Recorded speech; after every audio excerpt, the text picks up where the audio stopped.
Doctor Sreevarma ஆயுள் தரும் ஆயுர்வேதா அறுவை சிகிச்சை இல்லா குணம் ஆயுள் கால நிவாரணம். உலகெங்கிலும் இருக்கும் பிகைன் பக்தி நேயர்கள் அனைவருக்கும் வணக்கம். நமது மார்ச் மாத பலன்கள். மாசி மாசமான பொண்ணு அந்த மாதிரி குருஜி உங்கள் பதிவுனாலே ஒரு ஸ்பெஷல் தான். உலகெங்கிலும் இருந்து ஒவ்வொருத்தரும் சொல்லும் பொழுது மனதிற்கு மிகவும் மகிழ்ச்சியாக இருக்கிறது. என்ன வேணால் நடந்துட்டு போடும் சார், மார்ச் மாதம் ஒரே ஒரு வார்த்தை தான், என்ன வேணால் நடக்கட்டும், நான் சந்தோஷமாக இருப்பேன், உசுருக்கு வேற என்ன வேணும், உல்லாசமாக இருப்பேன். அது அவ்வளோதான். எனக்கு ராஜாவானா, எனக்கு ராஜாவானா, உங்களுக்கு ராஜாவாக வாழ போகிறீங்க. அதனால் எதை பற்றி டிஸ்ட்ராக்ட் ஆகாதீங்க. சனி பயிற்சி வருதே, குரு பயிற்சி வருதே, ராகு கேது பயிற்சி வருதே, வரட்டும் சார் வரட்டும், இப்போ என்ன ஃபேஸ் பண்ணுவோம். மார்ச் மாதம் வருகிறது. என்னது சனி பயிற்சி. மார்ச் 29 பொற்காசுகளை அள்ளி தரப்போகிறது. சரி, அதுக்கு முன்னாடி மார்ச் ஒரு மாதத்தை தள்ளணுமா இல்லையா? ஸோ மார்ச் 1லிருந்து 29 வரை சனி பயிற்சி வரைன்னு கூட வச்சுக்கலாம். எப்படி இருக்கும் இந்த மார்ச் மாதம்?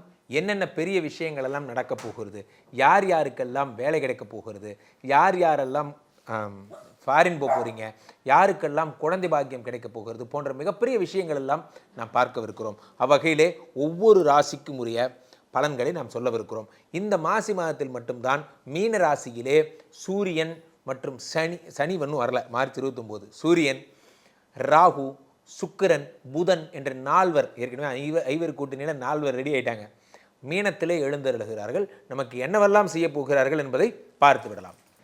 சிம்மராசிக்காரர்களுக்கெல்லாம் வாழ்க்கையிலே இந்த மார்ச் மாதம் என்ன நடக்கப் போகிறது, எப்படி நீங்கள் ஏதாவது ஒன்று சொல்ல தான் போகிறீங்க. கரெக்ட். இன்னும் 2.5 வருஷத்துக்கு எனக்கு இதுதான் வேலை. உங்களை பற்றி தான் பேச போகிறேன். காரணம் சனி, அஷ்டம சனி உங்களுக்கு தான் வரார். எம்ட வந்துட்டான்டா, எம்ட எப்போ வர? மார்ச் 29 தான் மிஸ்டர் சனி உங்களுக்கு அஷ்டம சனியாக சார்ஜ் எடுக்கிறாரு. அப்படி பெரிய பிரதமர் பதவி. ஆக மொத்தம் எனக்கு நல்லது பண்ண போகிறதில்ல சார். ஒரு நல்லா புரிஞ்சுங்க, உங்களுக்கு மிக மோசமான ஒரு மாதமாகவே இந்த மாதம் ஸ்டார்ட் ஆகிறது. என்னென்றால் இந்த மார்ச் மாதம் சிம்மராசிக்காரர்களுக்கு 2 கூடிய புதனும், ராசிநாதன் சூரியனும், 3 10 கூடிய சுக்கிரனும், ராகுவும், அப்புறமா இந்த மந்த் எண்டில் சனியும், ஒரு ஊரே சேர்ந்து 8ஆம் வீட்டில் மறைகிறார். இதை விட ஒரு மோசமான ஒரு டைம்ங்கிறது ஒன்றும் கிடையாது. உடலில் இருந்த எதிர்ப்பு சக்தியெல்லாம் போனதற் போல ஒரு ஃபீலிங், உடம்பில் இருந்த எதிர்ப்பு சக்தியெல்லாம் நீங்கியதை போன்ற ஒரு ஃபீலிங்.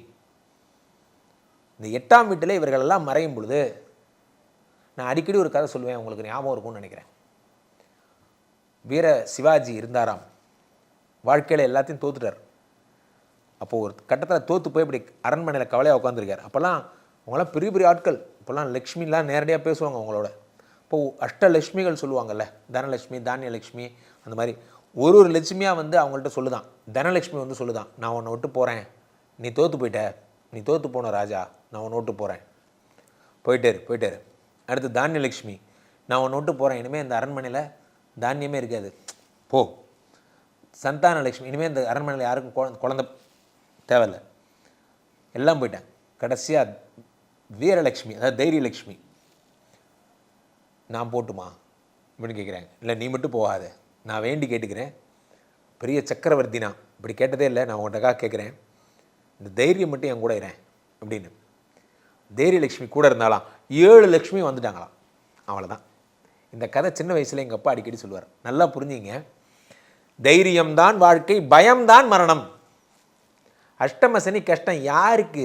திருட்டு பயலுக்கு. எனக்கு என்ன? ராசிநாதன் 8ல் மறைறான் யாருக்கு? குடிக்கிறவனுக்கு. எனக்கு என்ன? இப்படி எடுத்துக்கங்களேன் ஸ்போர்ட்டிவா. உங்களுக்கு ஒரு செக் வச்சுருக்காங்க, அதை பற்றி கவலைப்பட வேண்டியது தப்பு பண்ணுறவன். குடிச்சிட்டு போனால் உங்களுக்கு வந்து லைசன்ஸை கேன்சல், நான் ஏன் போக போகிறேன்? வேகமாக போனால் லைசன்ஸ் கேன்சல், நான் ஏன் போக போகிறேன்? எல்லாமே உங்களுக்கு நீங்களே மாற்றிக்கிட்டிங்கன்னா அஷ்டம சனி பற்றி ஐ டோன்ட் கேர், ராசிநாதன் மறைஞ்சாலும் ஐ டோன்ட் கேர், நீ எதை பற்றியும் ஐ டோன்ட் கேர்னு மாறிடுவீங்க. சிம்மராசிக்காரர்கள் உங்களை டியூன் பண்ணுறதுக்கு வந்திருக்கார் கடவுள். நல்லா புரிஞ்சிங்க. இந்த குரல் கொடுக்கறது, சவுண்டு கொடுக்கறது இதெல்லாம் நிறுத்திக்கிங்க.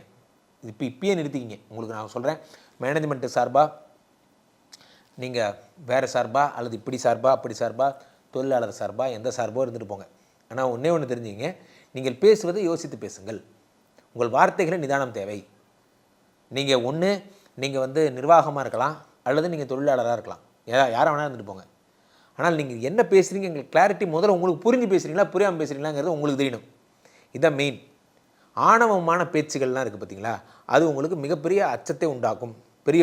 யார் வேணால் போட்டுண்டா, நான் யார், நான் மாஸ் தனியாகவே அதெல்லாம் வேணாம் சார், மாசு வேணாம், மாசு இல்லாத வேணாம். இந்த மாதிரி நல்லா புரிஞ்சுங்க. ஆபத்து நேரும் காலங்களில் புத்திசாலிகள் தனக்கு அன்பானவர்களை அருகில் வைத்துக் கொள்வார்கள். ஆபத்து நேரும் காலங்களில் புத்திசாலிகள் தனக்கு அன்பானவர்களை அருகில் வைத்துக் கொள்வார்கள். இது புத்திசாலிகளோட டெக்னிக். தனக்கு ஆபத்துன்னு தெரியும் போது அன்பானவர்களுடைய அந்த அன்பு வார்த்தை தான் அவங்களுக்கான கம்ஃபர்ட்டை கொடுக்கும். நீங்கள் இப்போ ஒரு பிரச்சனையில் இருக்கீங்க அப்படின்னா உங்களுக்கு பிரியமான நண்பர்களை உங்களை விட்டு சீச்சின்னு ஆக்கிக்காதீங்க. காரணம் என்ன அப்படின்னு பார்த்தீங்கன்னா, அவர்களுடைய அந்த வார்த்தைகள் தான் உங்களுக்கு ஒரு சந்தோஷம். ஒரு விஷயம் நடக்குது, யாரோ ஒரு நண்பன்கிட்ட சொல்கிறீங்க, அவன் உங்களுக்கு தர்ற ஒரு ஆறுதல் இருக்குது பார்த்தீங்களா, அதுதான் ரொம்ப முக்கியம். நீங்கள் அந்த நண்பனை இழந்தீங்கன்னா அந்த கம்ஃபர்ட்டை இழந்துடுறீங்க, அந்த ஆறுதலை இழந்துடுறீங்க. மச்சான் என்ன கிளினாண்டா மேனேஜர், இவெல்லாம் ஒரு மனுஷனாடா வரலாம் அப்படின்னா அவங்களாம் ஒரு மச்சான் நம்ம போகலாம். இவன் எங்கே போனாலும் எங்கே கூப்பிட போகிறான், எங்கே போவாங்கோ, குடிக்கு தான் போவாங்கோ அப்படி எப்படியோ ஒன்று சொல்லி ஏதோ ஒன்று பெல்ட் அடித்து உங்களை கம்ஃபர்ட் பண்ணி சிரிக்க வச்சுருவான். வாடா வண்டியில் உட்கார்றா, நம்ம ஜாலியாக போய் சுற்றலாம், ஏதோ ஒன்று எங்கேயோ ஒரு இடத்துல ஜாலி பண்ணிடுவான். மொத்தத்தில் உங்களை சந்தோஷப்படுத்துகிற ஒரு உறவே யாருன்னா உங்கள் நண்பர்கள் தான்.